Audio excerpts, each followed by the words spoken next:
ప్రతి ఒక్కరూ రక్తదానం చేసేందుకు ముందుకు రావాలని పిలుపునిచ్చారు మంత్రి పొన్నం ప్రభాకర్. రక్తదానం చేసి ప్రాణదాతలుగా నిలవాలన్నారు.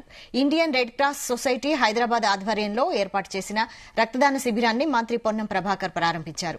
ఆ తర్వాత బ్లడ్ డొనేట్ చేసిన దాతలతో మంత్రి పొన్నం ప్రభాకర్ ముచ్చటించారు. ఈ సందర్భంగా వారికి ప్రపంచ రక్తదాన దినోత్సవ శుభాకాంక్షలు తెలిపారు.